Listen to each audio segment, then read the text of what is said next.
My husband thought I was clueless until I started watching everything. My husband was smiling when he introduced her to me. That's the part that still makes my stomach tighten when I think about it. Not the affair, not the lies, not even the betrayal itself. The smile. It was warm, relaxed, practiced. The kind of smile you wear when you believe nothing in the room can touch you. I remember standing there with a glass in my hand, feeling perfectly normal on the outside, and strangely careful on the inside. Like my body knew something my mind wasn't ready to name. My name is Emily. I'm 34 years old, and for 12 years, I believed I was married to an honest man. I believed I had chosen well. I believed I was safe. Turns out I wasn't married to a person. I was married to a performance. When I met Daniel, people didn't just like him. They trusted him immediately. My parents adored him after one dinner. My friends relaxed around him without trying. Even strangers seemed to open up to him in lines at coffee shops, like he made them feel seen.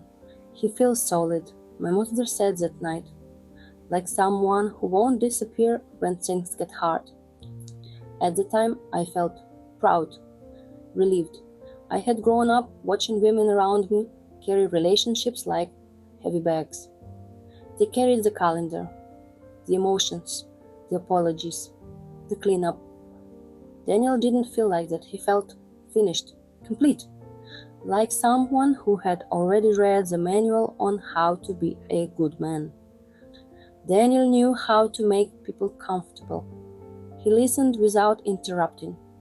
He asked questions that weren't just polite, they were precise. He remembered details people forgot they had ever shared.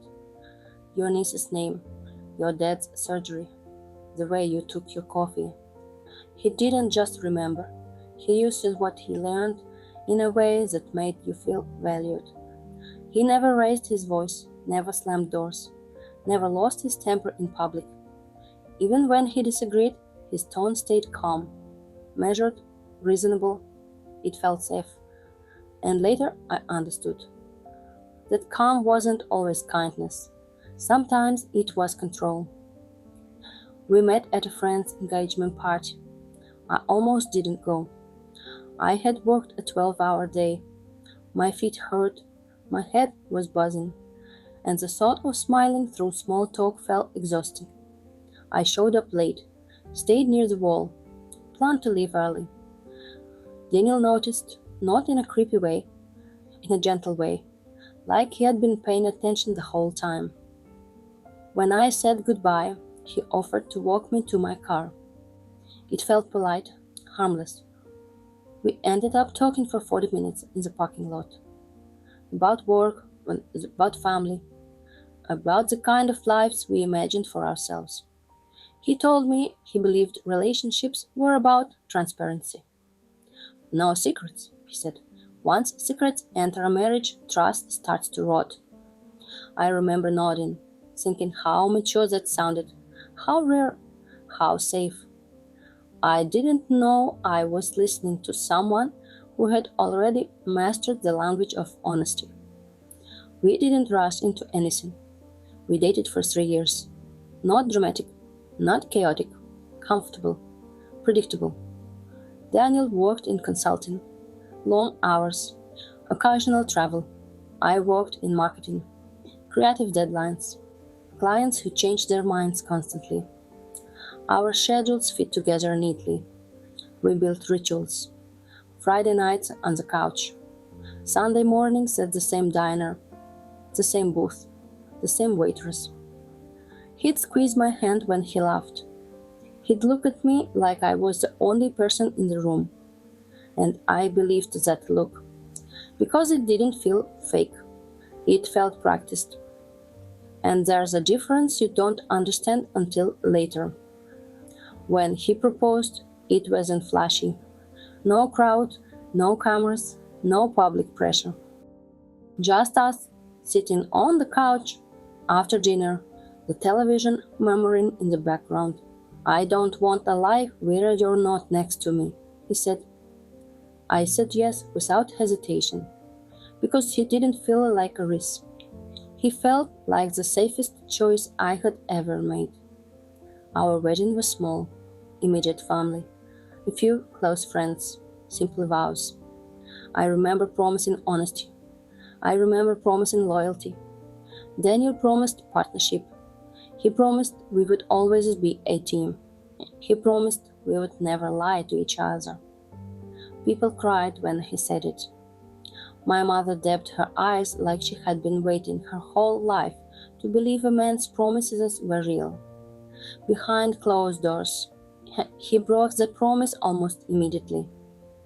Not with one big explosion, with quiet choices, small omissions, tiny shifts that felt harmless until they stacked up. The first years of marriage were quiet, routine heavy, morning coffee at the counter, shared calendars on the fridge, weekend grocery trips that ended with takeout.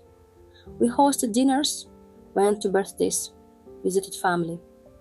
From the outside, we looked boring, and I loved that. Boring felt safe. We bought matching bath towels. We argued gently about paint colors. We talked about the future like it was guaranteed. Sometimes I'd catch myself thinking, this is it. This is what people mean when they say you made it. Daniel's job demanded long hours, late meetings, client dinners, weekend calls. It is just how this industry works, he said, and I believed him, because believing him was easier than questioning the foundation of my life. Because when someone is calm, you assume they're truthful, and Daniel was always calm. The first crack didn't come loudly. There were no lipstick stains, no strange perfume, no suspicious messages lighting up his phone. Just distance, subtle, gradual, like a radio turning down in another room. He started guarding his phone. Not obviously, just enough that I noticed it. Face down on the table. Muted notifications. Quick swipes. Sometimes he'd stand when he answered a call, not leaving the room, just shifting his body, blocking the sound. It was small, but my mind recorded it anyway. When I asked, he laughed. "Emily, you're imagining things." He said it like a joke, like something cute. And I laughed too, because when you love someone, you choose reassurance over instinct, every time. Then came the small lies, the harmless ones. "I told you, you forgot, we talked about this." Except we hadn't. At first I assumed I was tired, overworked, forgetful. I blamed stress. I started writing things down. Not because I suspected him, but because I suspected myself. That's the quiet cruelty of this kind of marriage. You don't accuse him, you accuse your own brain. After Daniel's promotion, things changed. More money, more travel, more confidence, and suddenly, more criticism. My clothes were too casual. My friends were immature. My job was cute, but not serious. He never yelled. He didn't need to. He'd say it gently, with a smile, as if he were helping me, as if he were shaping me into something better. And somehow, that hurt more than anger would have. Anger is obvious. This was invisible. I started editing myself. Before he even spoke, I'd rethink my outfit, rethink my jokes, rethink what stories I told at dinner. I didn't call it fear. I called it maturity. But deep down, I knew I was shrinking. I stopped sharing as much, stopped explaining myself, stopped defending my choices. That's when I stopped talking and started watching. I didn't snoop, not yet. I observed patterns, timing, behavior. Daniel left town almost every Thursday, came home late Saturdays, always the same explanations. Client dinners, strategy sessions, emergency calls. He said it smoothly, too smoothly. I smiled. I nodded. I cooked dinner anyway. Behind closed doors, I was collecting pieces, even if I didn't know it yet. I didn't. Watching someone you love is strange, because at first you don't know what you're watching for. You're not looking for betrayal. You're not gathering proof. You're just trying to understand why the room feels colder than it used to. I told myself it was normal. Work stress, burnout. Two adults settling into routine. That's what reasonable people say when something feels wrong, but isn't giving them permission to panic. So I stayed reasonable, and I watched quietly. Daniel's habits became predictable, almost mechanical. He woke up at the same time, drank his coffee the same way, checked his phone before speaking, every morning. He kissed my forehead instead of my lips. At first I thought it was sweet. Later I realized it was efficient. Forehead kisses don't ask for anything back. He stopped asking questions. Not suddenly, gradually. How was your day? Became a reflex, a sentence, not an invitation. When I answered, he nodded, eyes drifting away before I finished. Sometimes he'd respond to something I hadn't said, as if he already knew what I was going to say, or didn't care. I started noticing how often he redirected conversations. Anytime things edged too close to something real. Work, news, someone else's problems. He kept the focus moving, like a magician guiding attention away from the trick. He was always present, and never actually there. The first time he corrected me in front of others, it felt harmless. Emily remembers things differently, he said with a smile. People laughed. I laughed too. Because disagreeing would have made it awkward, and awkward would have made me look emotional.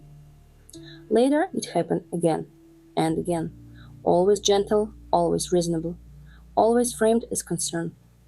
She worries, she overthinks, she's sensitive. Each comment landed softly, but they stacked. And slowly I felt myself stepping back, letting him speak for me. That's when I realized something unsettling. Daniel never argued, he framed. He adjusted the story until it fit him. If I questioned him, his tone stayed calm, concerned, patient. If I pushed back, my voice rose. My face changed, and suddenly I was the problem. I didn't notice it at first. That's how it works. The lie stayed small, almost elegant. I mentioned that. You must have been distracted. We already agreed on this. He never insisted. He sounded confused, like he felt bad for me. I started doubting my own memory. Not because he pressured me, but because he sounded so sure. I apologized often, not because I knew I was wrong, but because apologizing made the tension stop. At night I lay awake listening to his breathing, even unbothered. I tried to remember when sleep became so difficult for me, when lying next to him started feeling lonely. I wondered when I stopped feeling like a place he rested and started feeling like background noise. I didn't tell anyone, not my friends, not my family, because how do you explain a feeling? There's nothing wrong, but something isn't right. That sounds like imagination, so I kept it to myself and paid closer attention. Daniel's travel increased. Thursday departures, Saturday returns. Always the same pattern, always the same tone when he explained it. Smooth, rehearsed, like lines practiced alone. When he packed, he turned slightly away from me, shielding his phone without making it obvious. When he came home, he was tired, but not from work, from pretending. One night, while folding laundry, I realized something else. He never argued with me anymore. Not about money, not about plans, not about decisions. He let me talk. Then he did whatever he wanted. Silence, I learned, can be a form of control. That's when I started writing things down. Dates, times, conversations. Not because I suspected cheating, because I suspected manipulation. I needed something solid, something that didn't shift depending on tone, something that didn't disappear when spoken calmly. The notebook started as reassurance, a way to prove I wasn't forgetful. But slowly, it became something else. A map, patterns emerged, excuses repeated, stories aligned too neatly. That scared me, because coincidence feels messy. This was clean. I noticed how Daniel spoke about me when I wasn't in the room. Not cruel, never openly disrespectful, just diminishing. She gets anxious. She worries too much. She reads into things. Always said with affection, always framed as concern. I watched people nod, sympathize with him. I stopped correcting the narrative.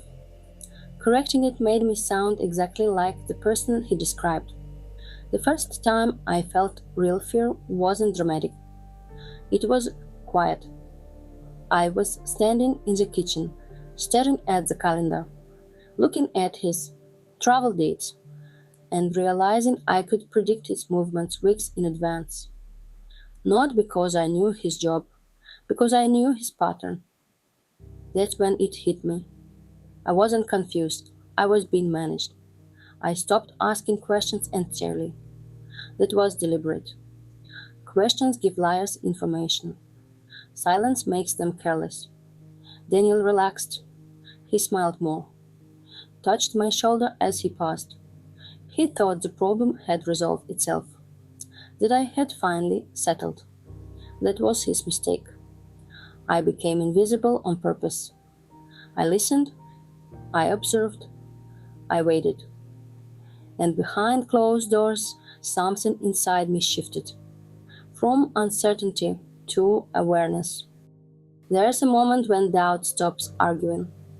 Not because it's been convinced, but because it's been replaced. For me, that moment arrived quietly, by accident. Daniel had stepped into the shower. The bathroom filled with steam. The door closed. His laptop was on the kitchen table. Open, not locked. That alone felt unusual. I wasn't snooping. I wasn't searching. I was wiping the counter when the screen lit up. An email preview. No pictures, no hearts, no obvious betrayal. Just 4 words. Last night meant everything. No name, no signature, no explanation. Just that. I stood there longer than I should have, waiting for my mind to rescue me, waiting for logic to arrive with a reasonable explanation. A client, a colleague, a poorly worded message. But logic didn't rush in. It stayed quiet. And in that quiet, something else took its place. Certainty. I didn't confront him. That was my first smart decision. Confrontation gives liars time. Time to prepare. Time to reshape the story. Time to turn emotion into confusion. Instead, I closed the laptop, finished wiping the counter, sat down, and waited for the shower to stop. That night, Daniel kissed my forehead, said love you, went to sleep easily. I lay awake, not crying, not shaking, thinking. I replayed the email in my head. Not words, the feeling, the confidence behind them. The next morning I checked our finances. Not impulsively, methodically. I handled our budgeting. Daniel trusted me with it. He always said numbers stressed him out. That trust would become his biggest mistake. At first, everything looked normal. Bills paid, savings intact. Then I slowed down, zoomed in, compared dates, hotel charges that didn't match his travel schedule, private dining rooms billed as client meetings. Weekend expenses he claimed were work-related. They weren't. Not even close. I didn't feel shock. I felt focus. Like a switch flipping quietly inside my chest. I opened a new notebook. Not digital, physical. Paper doesn't forget. Dates, amounts, locations. Each entry felt heavy, permanent, real. I noticed how much money he spent trying to impress someone who wasn't me. Hotels with views I had never seen. Restaurants he once called pretentious. Gifts charged to accounts he assumed I wouldn't examine closely. That part hurt more than I expected. Not the money, the effort, the intention, the version of him that still existed, just not for me. Weeks passed, then months. I said nothing. I did nothing. I smiled, nodded, played my role perfectly. Behind closed doors, I became precise. I cross-referenced receipts with emails, matched dates to calendar entries, checked locations. Everything aligned too cleanly, too perfectly. This wasn't carelessness, it was a system. I started noticing details I would have ignored before.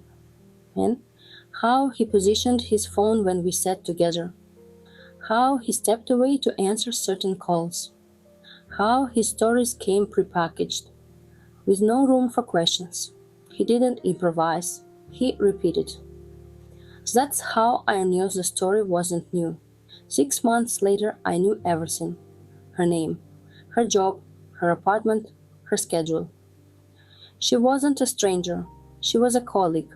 Someone I had met. Someone who smiled at me. Someone who complimented my cooking at company dinners. That part surprised people when I told them later. As if betrayal is supposed to come from strangers. It rarely does. Here's the part people never expect. I didn't cry. I didn't scream. I didn't beg. I planned. I met with a lawyer, quietly, asked questions, listened carefully. I didn't tell a dramatic story. I presented facts, documents, dates, patterns. The lawyer didn't look surprised. That should have scared me. Instead, it grounded me. I documented assets, copied emails, saved receipts, backed everything up, twice. I stored copies where Daniel would never look. I didn't tell anyone. Secrecy was my advantage. At home, Daniel remained unchanged, polite, predictable, emotionally efficient. He asked about my day without listening. He kissed my forehead instead of my lips. He said love you, like punctuation. Necessary, habitual, empty. I started seeing him differently. Not as my husband, as a pattern, a case study. I replayed the conversations in my head. I imagined confrontations that never happened. Questions I already knew the answers to. And every time I predicted his response perfectly. Deflection first, charm second, subtle blame third.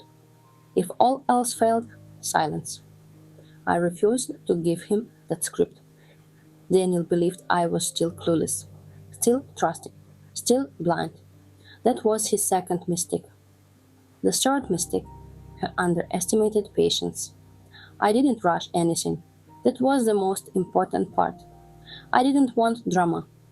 I didn't want a scene that could be twisted against me. I didn't want to give him even the smallest chance to control the narrative. So I waited, and while I waited, I learned. Daniel never deleted emails. He archived them. He believed that meant they were gone. It was wrong. By the time he mentioned the dinner, I was already finished being his wife. I just hadn't told him yet. By the time Daniel invited me to dinner, I already knew how the story ended. He just didn't. He mentioned it casually. Over coffee, eyes on his phone. Tone relaxed. A team dinner on Friday. He said, partner are encouraged to come. Encouraged, not invited, framed like an opportunity. You should come, he added. It'll look good. That was the moment. The moment I understood how safe he felt. How untouchable.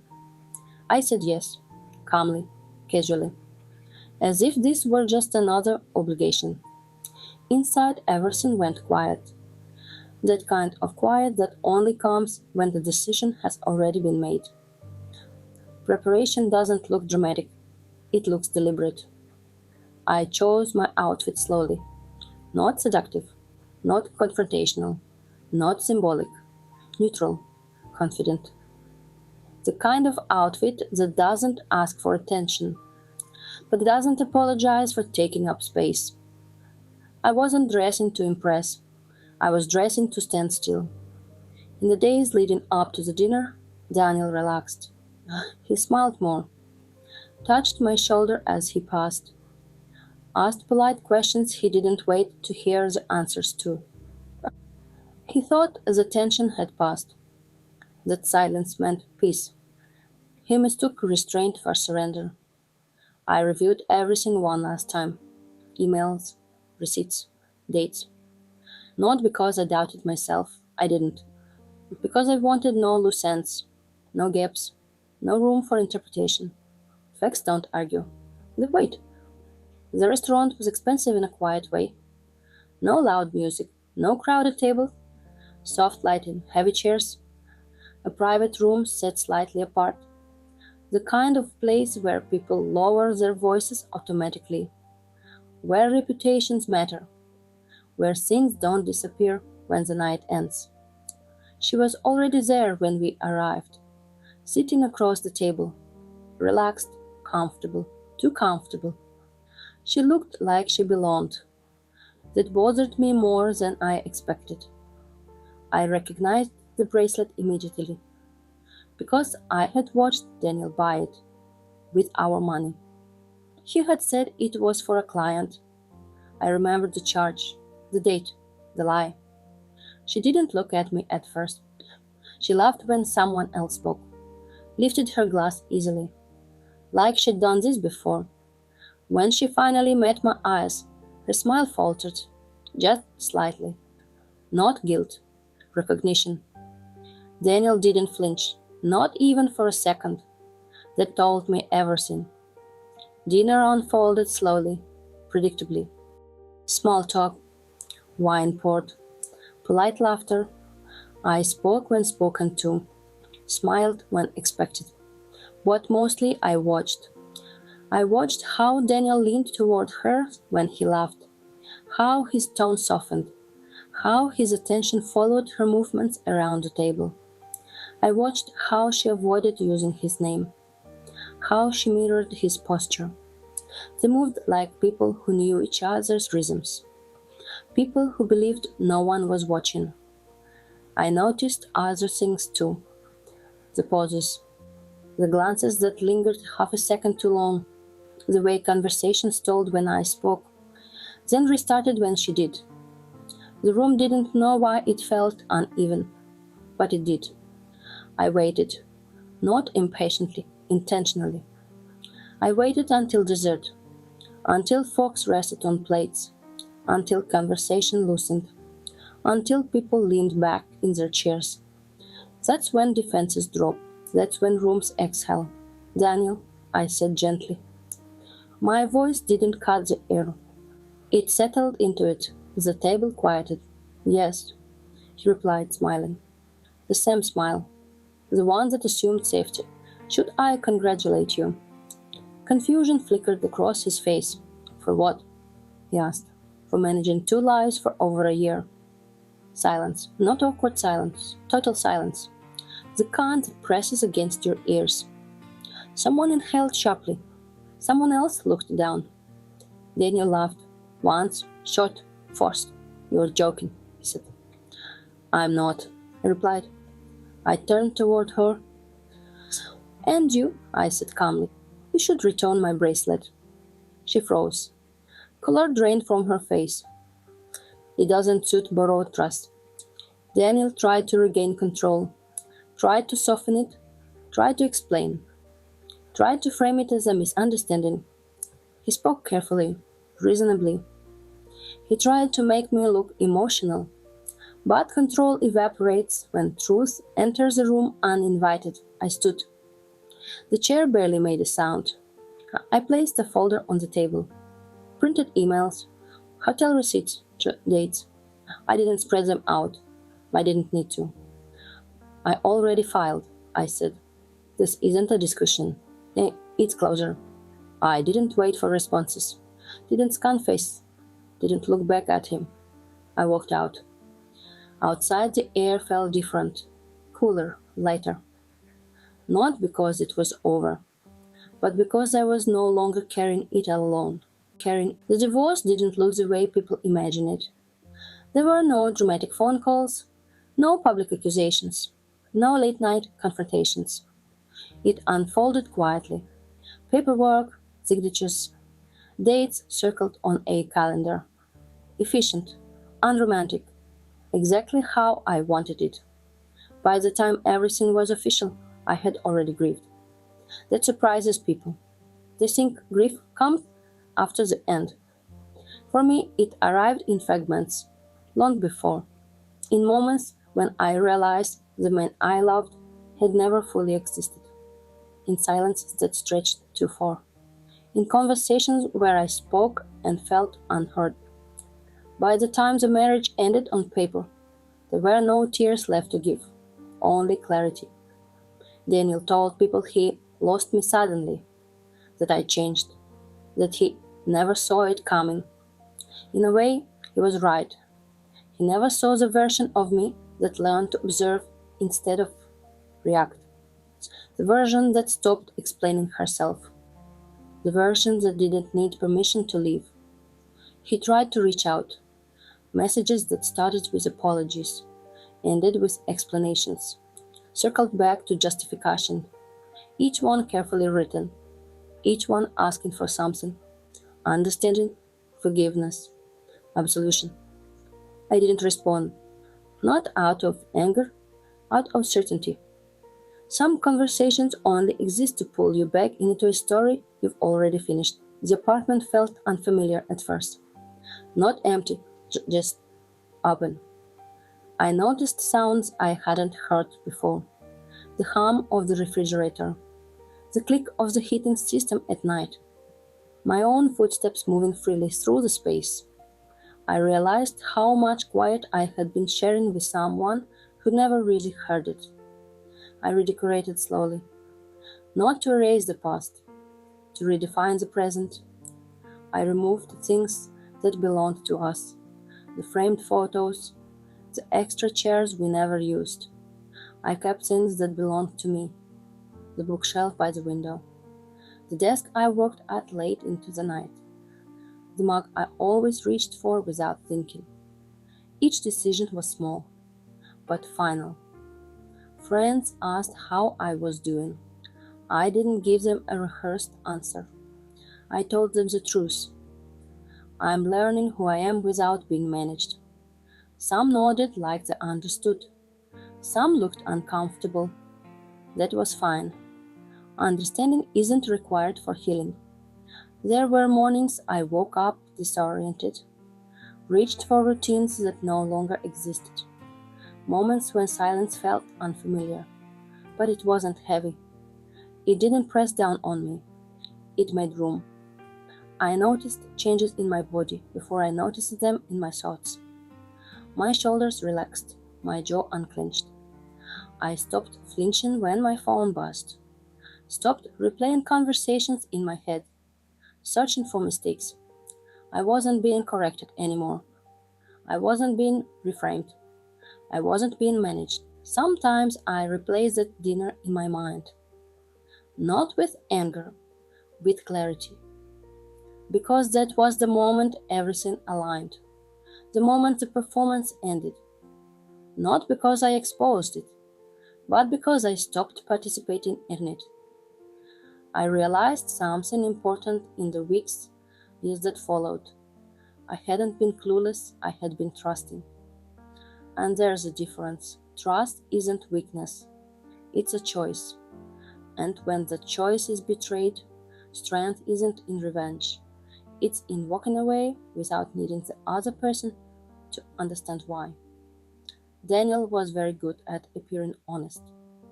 But honesty isn't how someone sounds. It's how safe you feel telling the truth around them. and I hadn't felt safe in a long time. While Daniel was lying, I was watching. While he was performing, I was learning. And behind closed doors, I finally understood something that had taken me years to see. I didn't lose myself. I found myself. I thought the hardest part was over. I was wrong. The silence after the divorce didn't arrive all at once. It crept in. Between emails that never came. Between weekends that no longer had shape. Between moments when I realized no one was waiting for me to explain myself anymore. At first it felt peaceful, then it felt exposed.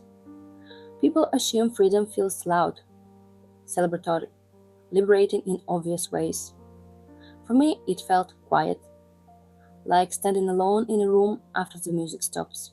You don't know what to do with your hands yet. Daniel didn't disappear immediately. He faded in and out, carefully, like someone testing a locked door. First, it was practical. Questions about paperwork, about shared accounts, about things we had already settled. I answered briefly, factually, without emotion. That alone frustrated him. Then the messages changed. They softened. I've been thinking about us. I didn't handle things well. I miss the way we used to talk. Each message was framed as reflection, growth, but every one of them asked for something. A response, a reaction, a crack. I didn't give him one. That's when he tried something else. He reached out to people around me, not aggressively, subtly. Friends I hadn't spoken to in months, a cousin I trusted, always with concern. Emily doesn't seem like herself. I'm worried about her. She shut me out so suddenly. The same tone, the same calm, the same careful framing. I recognized it immediately. The distortion, the version of events where he was confused, caring, abandoned. And I was distant, cold, unreasonable. It almost worked, because it always had. But something was different now. I wasn't inside the story anymore. I was watching it from the outside. And from the outside, patterns are obvious. A friend called one evening, gently, carefully. "Are you okay?" she asked. "He sounds concerned." I smiled. Not because it was funny, because it was familiar. "Yes," I said. "I'm better than I have been in years." There was a pause on the line. She hadn't expected that answer. Daniel tried again, this time directly. A longer message, carefully structured. Apology first, explanation second, justification wrapped inside vulnerability. He wrote about pressure, about mistakes, about not feeling understood. He never wrote about choice. That omission told me everything. I noticed how his messages avoided specifics. No dates, no names, no concrete acknowledgments, just feelings, general regret, ambiguous responsibility. It was emotional fog, designed to soften edges. I didn't respond. And that silence did something interesting. It made him impatient. The next attempt wasn't gentle. It wasn't cruel either. It was pointed. "I don't recognize you anymore. You used to be kinder. I never thought you'd shut me out like this." There it was. The subtle blame. The quiet accusation. The attempt to make me doubt my boundary. I read the message once. Then I deleted it. Not dramatically. Without ceremony. I didn't need to archive it. I didn't need to save it. I already knew the pattern. Something shifted after that. The messages stopped. The concern evaporated. The silence changed shape. It wasn't probing anymore. It was retreating. That's when I realized something important. He wasn't missing me. He was missing access. I began to notice how often I had mistaken attention for care, How much of my energy had gone into staying understandable, was palatable, easy to frame. Now that I wasn't participating, the story collapsed. There was grief in that realization. Not for the marriage, for the time, for the version of myself that thought clarity came from being chosen. It doesn't. It comes from choosing yourself. The silence stretched. Days turned into weeks, weeks into something steadier. I stopped expecting messages, stopped rehearsing responses I'd never sent. The space stopped feeling empty. It started feeling earned. One evening, sitting alone, I noticed something else. I felt calm, not numb, not guarded, calm. The kind of calm that doesn't ask permission. Behind closed doors, without witnesses, without an audience. I wasn't being watched anymore. And for the first time in a long time, neither was he. Time doesn't rush you into understanding, it waits. For a long time after everything ended, I didn't look back.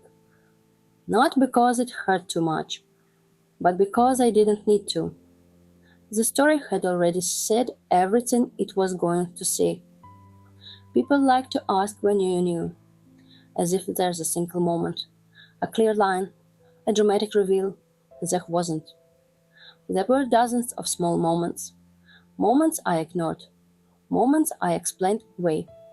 Moments I told myself were nothing. They weren't nothing. They were information. I see now how carefully the illusion was built. Not with cruelty, with calm, with consistency, with the appearance of reason. Daniel never needed to control me loudly. He controlled the atmosphere, the pace of conversations, the version of events that felt safest to believe, the story where he was steady and I was emotional. That story worked because I helped tell it. Yeah, I don't say that to blame myself. I say it because it matters. Understanding your role doesn't make you guilty. It makes you free. Yes, I used to think strength looked like endurance, like staying calm, like being understanding, like not rocking the boat. Now I know better. Strength is paying attention to discomfort before it becomes pain. Strength is not needing proof when your body already knows the truth. I don't hate Daniel. Hate would keep me connected to him. I don't miss him either. I miss the version of myself who thought safety came from certainty. She didn't know yet. I do. What I learned wasn't about betrayal. It was about perception, about how easy it is to confuse consistency with honesty, about how trust, once given, can be used as cover. Sometimes people ask if I do anything differently, if I regret not leaving sooner. I don't, because I didn't leave when I was afraid. I left when I was clear, and clarity lasts. There's a quiet confidence that comes from knowing you can survive being wrong. Not wrong about facts, wrong about a person. It doesn't harden you, it sharpens you. I move differently now. I listen more carefully, not just to words, to pauses, to patterns, to how people respond when nothing is demanded of them. I trust myself. That's the difference. I don't need closure from Daniel.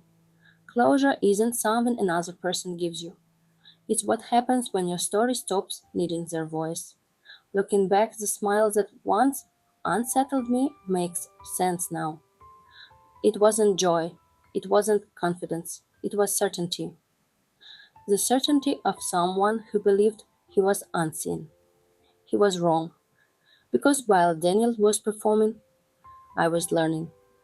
While he was confident, I was paying attention. And behind closed doors, I wasn't losing myself, I was finding myself. Some doors close quietly, some never really do. If this story felt close to home, there's another one waiting for you here. This is behind closed doors. Stay.